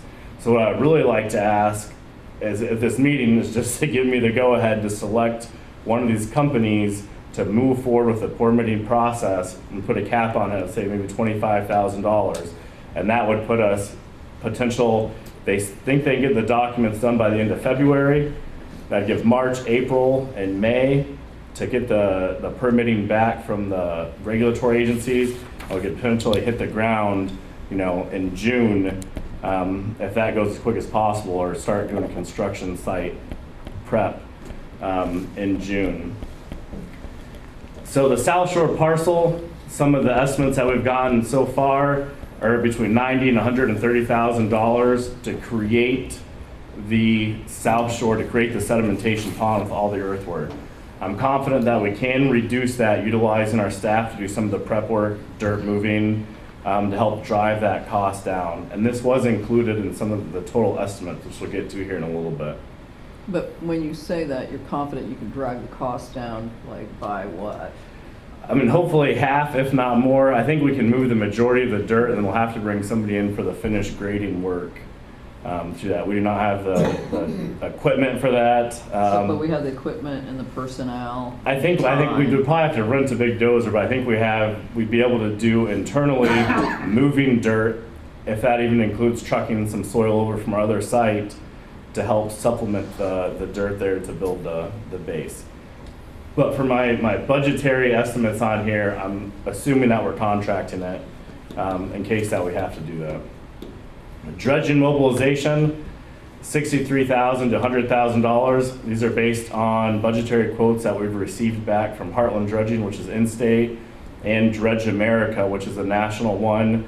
I actually have a meeting next week as well with another national dredging company, and they were estimating right around that same $100,000. It seems like the larger ones are a little bit more because they have to bring equipment in, house staff, that type of thing. Cost per cubic yards, getting estimates from $5.80 to $9, which is a huge difference. Why is there such a range? The $9 are these out-of-state companies that are having to bring their equipment in. There's $5.80, again with some Heartland Dredging, which is a local company. Through discussions with equipment, all of them have recommended utilizing their smallest barges, which is like an 8 to 12-inch pipe, because utilizing the small barges will overpower the size of the sediment pond, and you'll run into issues about not having enough settlement time for the volume of sluice that's coming in. You mean using the big barges? Yeah, utilizing something larger than like their smallest barges. So they. Oh, I thought you said the opposite. He did, but he misspoke. All right, yeah. So they're going to utilize the small barges so you don't overpower the Okay, timing now for you lost me again. Yeah, because you went back If you on use it, the big yeah. ones, I If you use was the big kind of ones, you thinking too much you need water to use the time. smaller Too ones much because water you time. need More more time settling for it time. to settle. Yeah. So it's You need using some- the it smaller buys ones. time. Okay. Yes, yeah, Okay. for the settling. So utilizing the small one, which all three of the companies we've talked to had. If we utilize the overflow pond, assuming Army Corps of Engineers and IDEM are both on board, they will require that we plant this as a wetland to create a net benefit and consider that our mitigation. Based on some of my discussions with Davy Tree Resources, which is the largest resource group in Indiana for wetland creation, mitigation, wetland banking, they said it's about 12,000 or 1,200 to 1,500 per acre seedling cost, and then the planting. So we'd probably be looking at, after we fill that area with dredge, $28,000, $30,000 to come in and plant that afterwards, and that will be required, and that's the least end of what mitigation would be required. I mean, that's the lower end. How long does it take for that to settle for them to get in there and do that? If we did that? I mean, I would assume like a year or so. I think they can actually go out in boats to do a lot of that. I mean, the soil's not going to be able to go above the water line in there.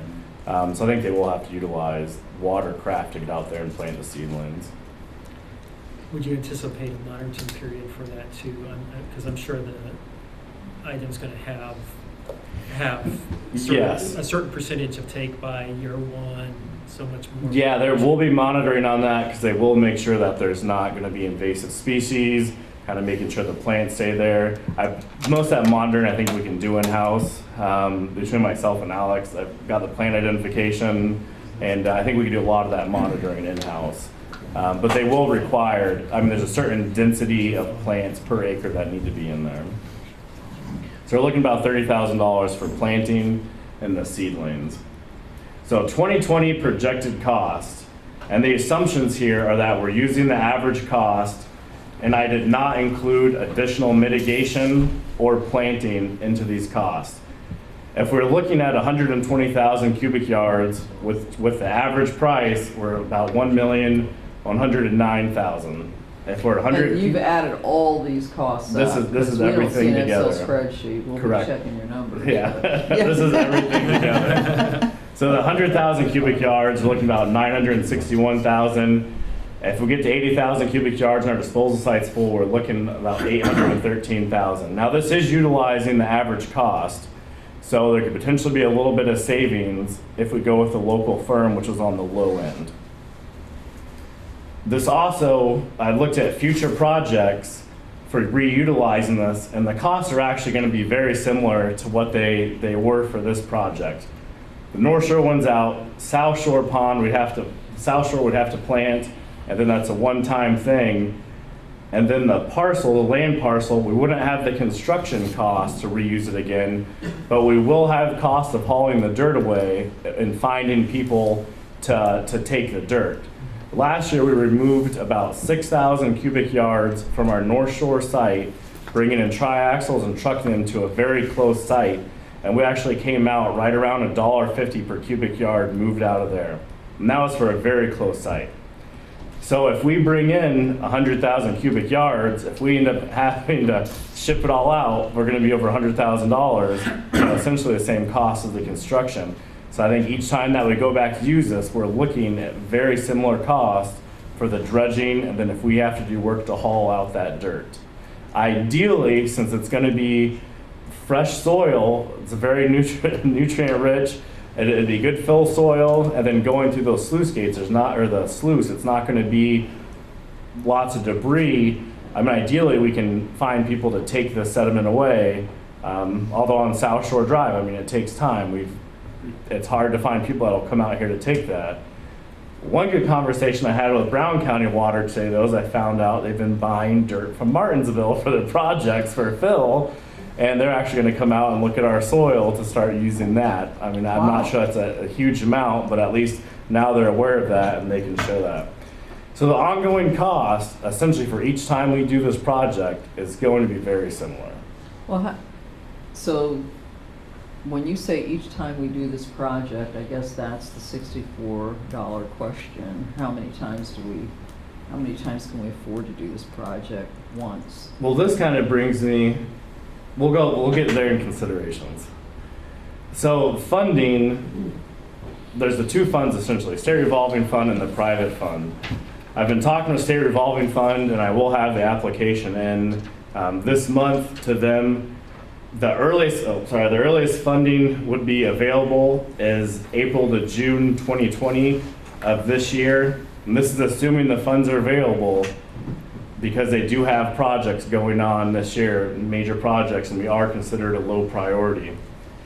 Additionally, with the state revolving fund, we do need a consulting engineer to sign off on documents, do construction monitoring of the disposal site. So there is going to be some added cost on that. Because we thought we had it all when we had Shrewsbury and we're going down that. Now, basically, we won't be using any of that Shrewsbury report. We're doing The dredge, yeah. I totally mean, now different direction. we're utilizing just the dredging. So that gave all the options, but yeah, we're coming back to the option of So hydraulic can we use dredging. any of that?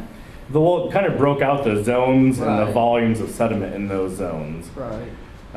So it's a dredging, and that's one of the concerns. I'm going to apply with the Shrewsbury report for our preliminary engineering report and tell them that we're doing just the hydraulic dredging portions of it.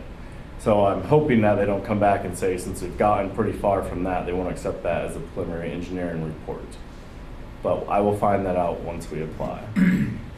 I have gotten some quotes back for the permitting and the consulting overview and oversight of construction monitoring, and one that actually included the permitting and then the construction monitoring came back around $60,000. So if we have to bring on an engineer to do this monitoring the whole time, we're probably looking at about an additional cost of $40,000 to have them involved in the bidding process, involved in the monitoring process, and so forth. There also is potentially additional costs. The budgetary proposals that we've received from the companies do not include things such as prevailing wages, which are mandated if we go through the state revolving fund. They will tell us when we can bid it out, details that have to be in there such as prevailing wages, and the timing on that once they're happy with the project. So there will be additional costs. The other option is private funding, which would be through a bank, which should be quicker timing, less engineering oversight. And I'm not saying there's no oversight. The plans for the disposal sites are going to be approved by the regulatory agencies. We're just not going to have another engineer there sitting on site. So the design is already going to be approved. So I'm not worried about there being a lack of oversight or design in this. And then there'd be no prevailing wage requirements.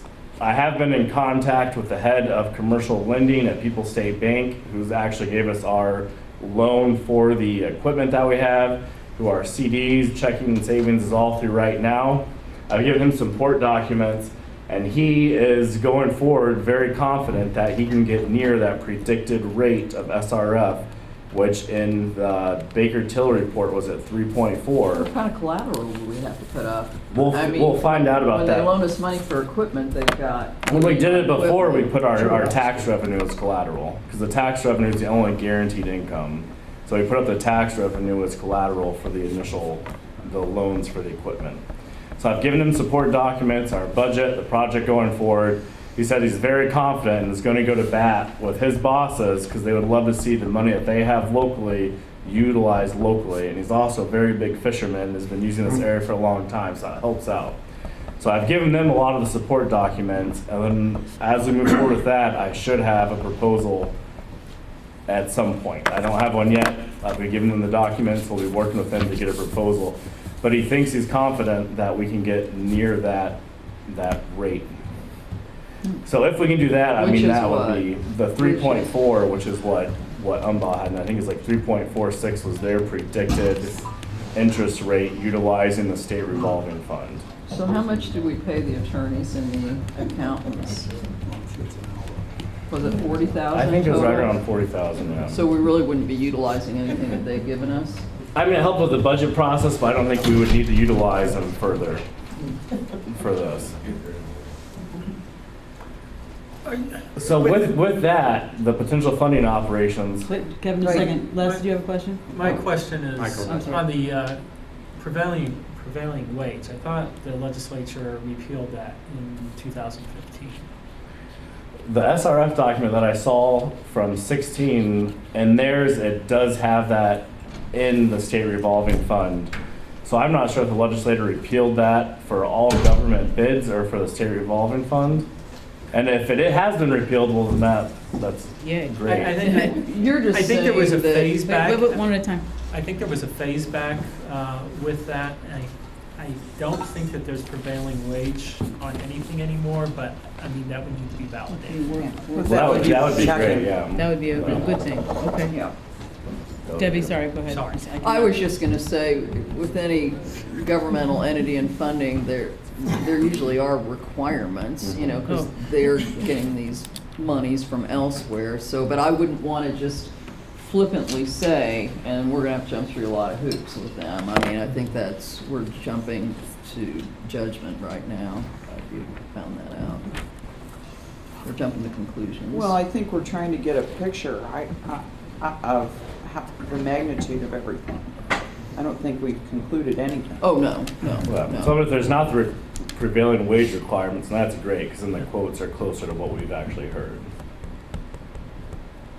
So Adam, I think I know this, the permitting is unaffected by funding, so no matter which bank, whether we use the bank or the revolving fund, the permits are Exactly the the same. same? Yes. That's a good question. So the only real hoops is this extra engineering oversight and the Yes. time. Correct. It's gonna take to get one, Correct. if prevailing wage goes up. Yes. And then some So back to the funding for a minute. If we were to secure a bank loan, how quickly do you think you're going to hear from People's State Bank, and how quickly would they make the money available? I mean, I would assume I will hear with them in February, hopefully early February. Okay. And I can't give a solid answer on that until I see the proposal from them, but Okay. they do have the supporting documents, and they are reviewing it right now, so we'll see once they get that. Okay. And then, I mean, some of the considerations is this is not going to be a one-time project. The sediment's going to continue to come. It's not really feasible to give an exact time frame of when that main body of water is going to be back into the current condition. A lot of that estimated 40,000 cubic yards of sediment that settle out in that bay annually is in the lotus fields. I mean, some of that is in there, so it's hard to say exactly when it's going to get to that, but it's taken a long time for it to get to this point where it's at now. The future projects need to be self-funded. There's been discussions about multiple bonds, multiple loans. In my opinion, this is a worst management practice. I think a loan for the one time to get the project on the ground, to knock it back, is worthwhile. After that, I think the next time we do a project is once the site's available and once we've raised the funds internally through fundraising or grants until we can do it again. The sediment is not going to stop, and we will just bury ourselves if we think we're going to keep up with that with loans. And we'd be foolish if we think a bank or SRF, while we still owe 10 years on a loan, is going to loan us more money for the same project. The site reuse will depend on how quickly we can get rid of the material, and I mean, we'll be able to reuse that South Shore Drive parcel, the land-based one, but it's going to depend on how quickly we can get rid of that material. Would we also continue to look for other parcels? Yes, I mean, I think that's an ongoing, if we find land that's available for this type of thing, I mean, it'd be amazing to have two reusable parcels where we could work on one and clearing out another and rotate back. So I think we have to keep our eye open for land, absolutely. Adam, how can you compare our relative ability or inability to get rid of material at the Possum Trot site to what you perceive to be our relative ability or inability to get rid of stuff at South Shore? Is there a... I mean, it's a little tough on the Possum Trot site, but part of that is with mechanical dredging, there is quite a bit of debris. There's still some rocks in there. There's still some debris in there. So So it's not as fine Logs. and kind of it's not as fine as of a material because there is that debris in there. Whereas when you're going through the sluice, through the auger and that type of stuff, I think it's going to be a cleaner sediment. Is there a difference in the road usage? Because that's always been one thing that I've heard is between North Shore and South Shore in terms of access of these big trucks to get the stuff. I think South Shore would have a benefit. Lots of people on the North Shore, they don't like running triaxles down the very narrow roads and the weight limit restriction bridges. And South Shore Drive is much closer to Bloomington. Okay. So I think it would be easier to get rid of dirt on South Shore Drive to find people to come take that, because you do have main roads, 45, Okay. Tunnel, South Shore to utilize. Okay. And you're not on these windy, really skinny roads with these large trucks. So I think that will help out. help. So I think it will be easier to get rid of it there. The sediment loading rates are going to continue to increase. Because what are they now? 40,000, is that what you're saying? Is what they saying we're settling out in Right. that bay right there. It was over 100,000 that they're estimating coming in and settling in the entire lake itself. Right, which is Chris Burke's report. Yes, yeah, correct. And I mean, that is going to increase. I mean, there's no getting around that the weather's changing. Right. We've never had these winter rains before. I mean, we had 08, 100-year flood, 19, a 50-year flood, and then this February we had, I mean, a pretty significant rainstorm with the dirt coming in. I mean, that is going to impact the rate of filling in, which kind of gets back to where you're not going to let serial bond this stuff. We're going to be able to do what we can as we get the money in hand. So I mean, moving forward, it's we have the disposal site, it's the permitting, and getting the ball running. So I guess what I'm asking now is to have the authority to select a consulting firm to begin the permitting work.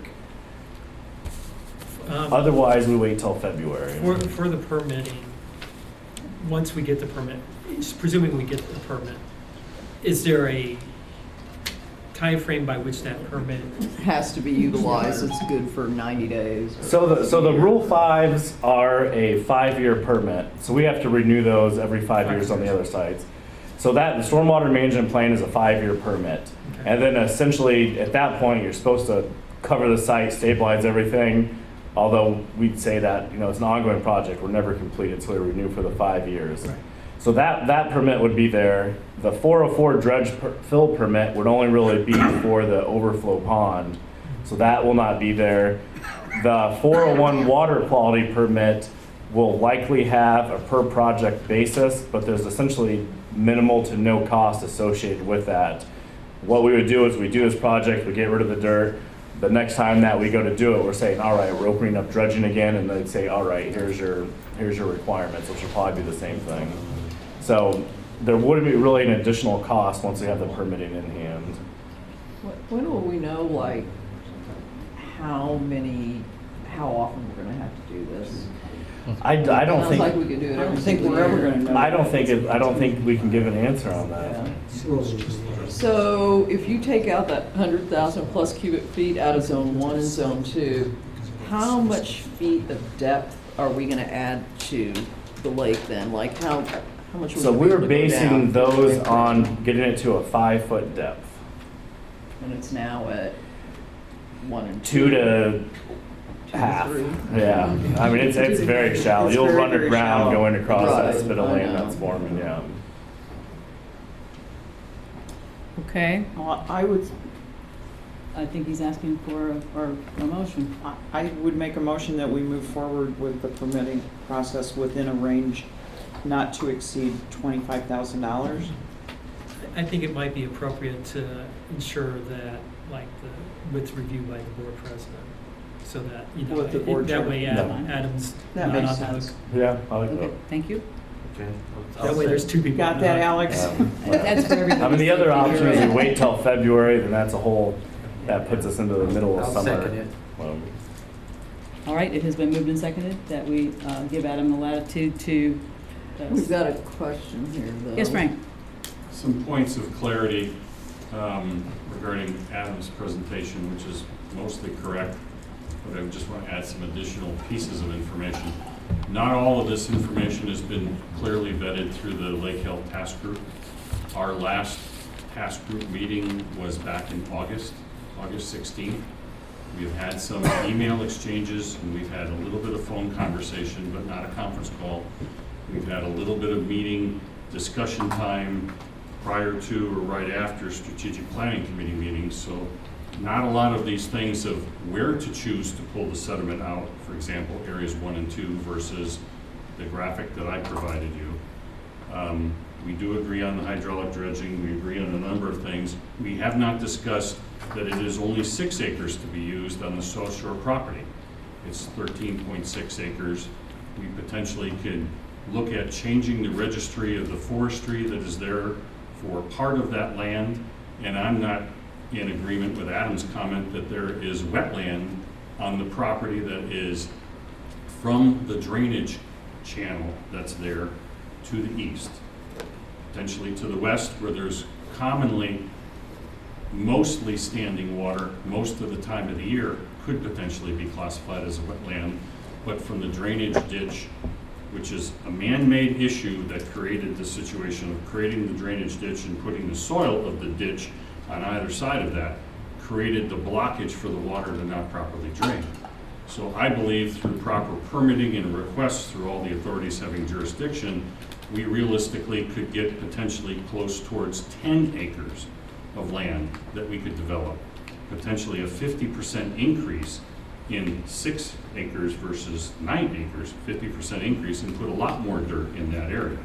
Something that needs to be discussed, permits addressed. To that point, there is zero question that that is wetland. Okay, well, that's your We've opinion. had consulting engineers out. I understand, I mean, but I like, have the floor right now. Just a minute. is it public comment Just- right now, just- Frank? Just a second, I did call on you, Frank, but this is not, this is, Right. I don't, this So isn't I'm a giving dis- information discussion. to the board. Okay, but I did want to give him a chance to respond to that, which he has done. Right. Do you have something to add? Yes, so, and we talk about site reuse. Well, that doesn't mean that we can't raise the elevation of the site and continue to build our bowl higher. The bowl, as it gets higher, would have to be smaller, but that doesn't mean that we can't continue to use it in future projects, just a smaller bowl, as we work towards that. We also I agree with the comment that we need to roll forward with permitting, but not necessarily exactly the way Adam has addressed all those things.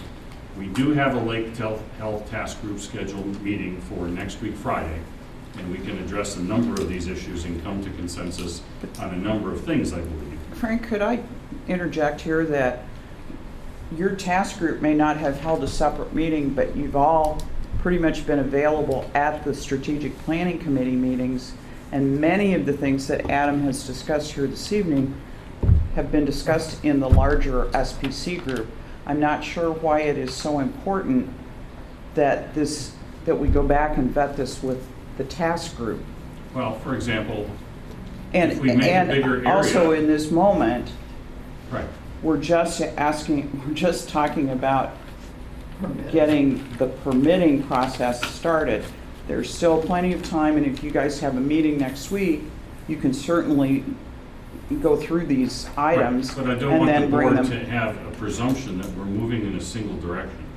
I don't think any of us I personally don't think think that. that. Is that? I think one of the a bigger things on the misconception? line now too is, I think, do we have consensus on the board that our top priority is the main bay for recreation of all access and users? Or is there a potential that our first project is going to be in those zones east of Eidolon or east of Solomon Point, as was proposed in another document, in which case does not benefit the freeholders at large? I mean, I think there's a consensus that we need to focus on the lake proper and maintaining depth there.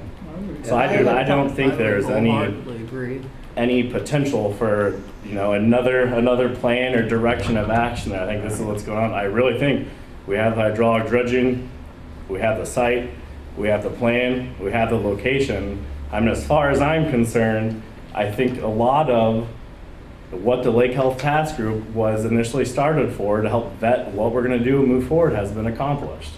Right. And so now I think the freeholders have also been informed, they know where we're going. I think we got to get action on the ground. Well, I'm glad, I think this was a great presentation. I I think think it so needed to be too. made to the full board, so you did a really good job. And our finance committee had met, And so we'll be looking at some of these numbers along with you and helping, you with that to figure out Work you know, how pro- we're gonna- work in progress. And I right. think But we needed all to be on the same page. we needed to hear Yeah. all of this, even if it's not exactly as, Yeah. I mean, there's never gonna be a plan.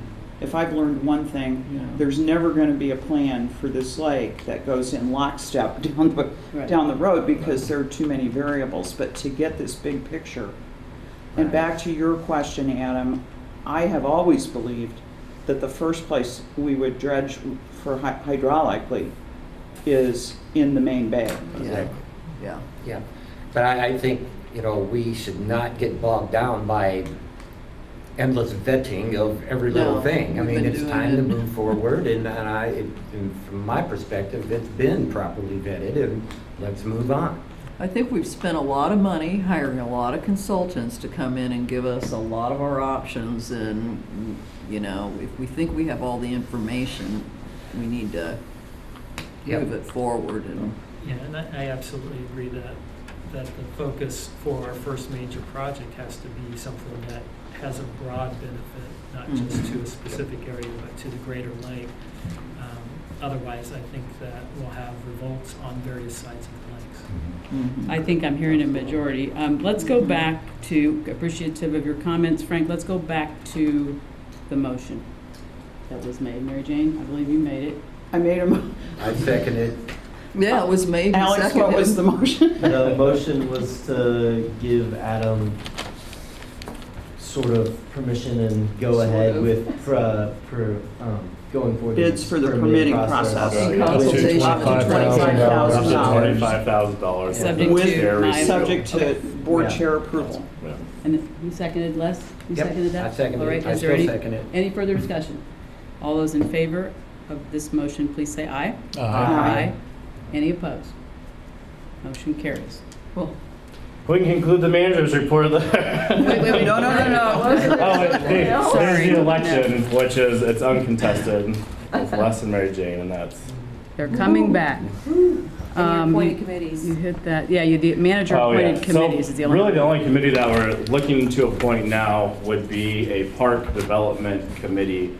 And I would ask that Michael and Les serve on that, and we'll bring some other people. We did have Bill Sauter, who was on the strategic planning committee, who is very interested in that, and Laura.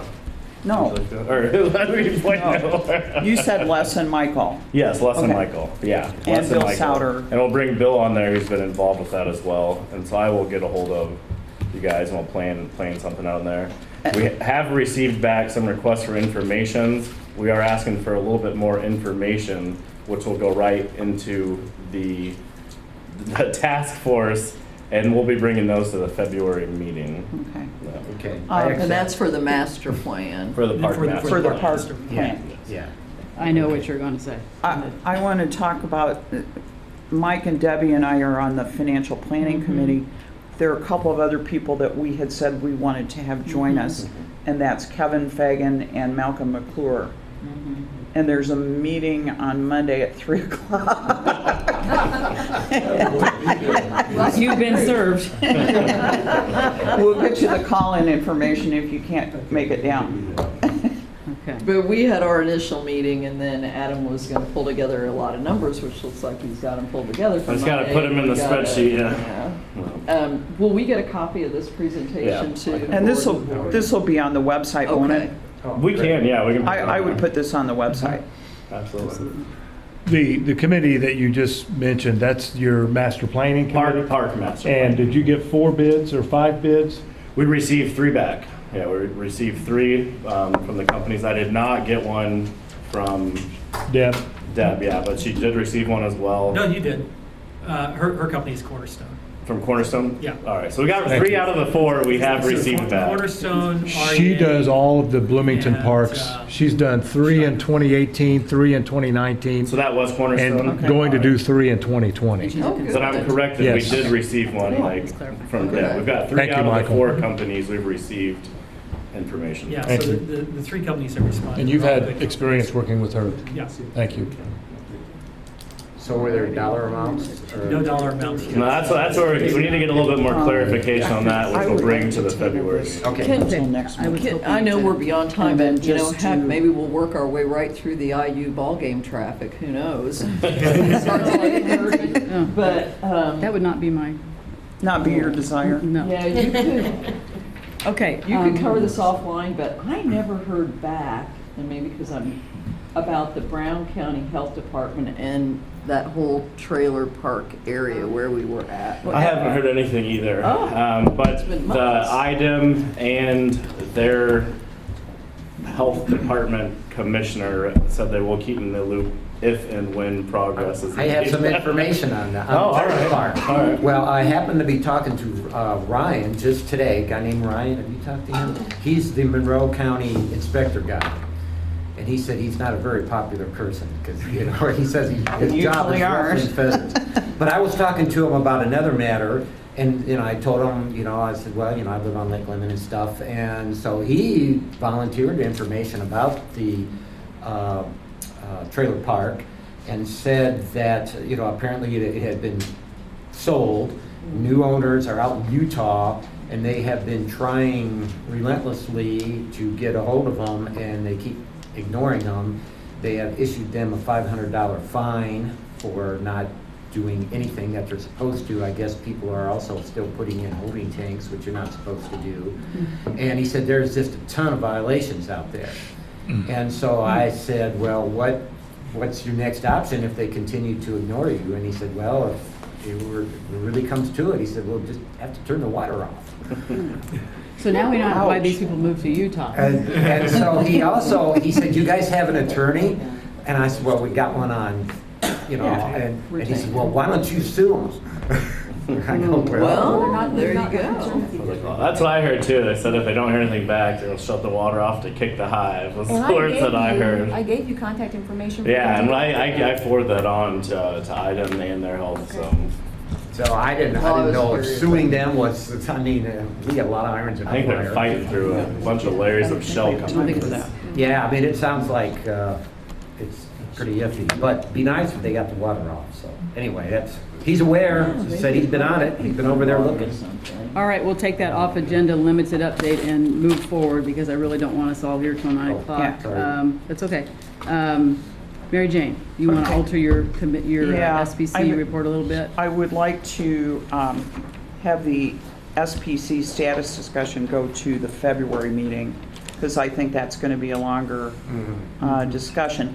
Adam has covered some of the things that we talked about at the last SPC, but the one thing, and I probably should let Kathy do this, but in the interest of time, I'm going to do it because I want to go home.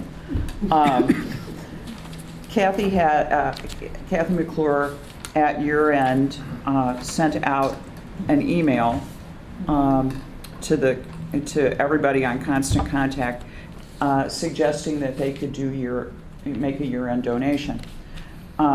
We got $7,983, which I think is a really big deal because she did it 2 weeks before Christmas, and And so me, the that was naysayer, I told her not to because it was that Christmas. was a nice. See And what I Kathy, know. if you can now tell us the balances of the two funds, if you just tell us that much. I have the ones from that 1/6, I didn't call today, but as of 1/6, Brown County has $19,628.34, and the Bloomington Monroe County has $8,906. So we're So it may starting be to actually grow. higher than that, but that was as of 1/6. Okay. And given the lateness of the hour, I'm going to say let's have that be the end of our report today. Your next meeting, you might want to throw that out, is Valentine's Day. Yes, it is. The next SPC meeting is February 14th. Bring your sweetheart. All right, that brings us to public comment. We've had a fair amount during the meeting. Is there additional Just one hit and information? run. One hit and run. I think we should brief or make a briefing that's not just the slides available to all the freeholders that we're moving forward on this. A handheld kind of thing? I don't know. I Okay. just challenge you to think we talk about some Maybe it's transparency just, on this. well, it'll be on the website, but maybe it's a special edition of the newsletter. Could be. With Yeah. one article in it. Yeah. I like that idea. Yeah, that's a good idea. Or it's from the manager's office. We'll talk about that in the next. I like how you add narrative, though, we'll do it. Yeah, but I think, I mean, we're pretty We set on want where we're one going. communication. Yeah. And, you And we all know, want I'm the close same- enough that I understand it, but I guarantee my Yeah, neighbors lots of people don't have that Yeah. clarity. Kathy, you had something? Real quick, yeah, we've had some questions about the logo. Oh. The trademark Oh, of the yeah. logo. And so we talked a little bit about this in SPC, but basically, the logo was paid for by LLCD, is designed by them. So we are in the process of trademarking that, but I think that some people have asked about using it for personal things and things like that. I think the simplest thing is that we would recommend, if somebody wants to use it, they just submit a written request, not to sell it, but if they want to put it on their fence or whatever, as long as we have a written request for it, then sure, go ahead and use it. But, you know, as far as selling things that might conflict with what the board is already doing and trying to sell, then we would want to have a bigger discussion about that. I think we need and we should talk about that at the next meeting or Yeah. two. Okay. That we need a policy around Yeah. that. Yeah, I think you do. But if for now, somebody that's- wants, it's a one-time personal use kind of thing, if they can make that clear, I don't. If we Well, just- then you probably need to be aware that there is a firefighter that's making flags with a Lake Lemon logo on it, and he's made quite a few of them. So I know he's talked to somebody. I don't know who he's talked to. Did he talk to you, Kathy? And he sold them? Tom Gandolf? Well, he, at the original time, was donating profits to the. That is correct. Fund for Okay, that. and so has that been permitted? He got permission for that Okay. specific activity. Okay, so did you hear that? Did the But board hear that? there does need to be a policy that's. I agree with the We need a policy. I policy. agree with the policy, but I think, That's all. Policy. but I just, You know who will draft that policy, don't you? oh, sorry. Yeah, okay. Alrighty, so our next meeting will be the annual meeting. That's the free boat passes, February 27th, right here, 6 o'clock. Realize I left my. Motion to adjourn, please. Second. Aye? Aye. There we go. Hey, who made that? Back tonight? Is he back tonight? Yeah. Michelle made it to adjourn. Are you gonna be able to be there? So office, at the office, Yeah. at 3?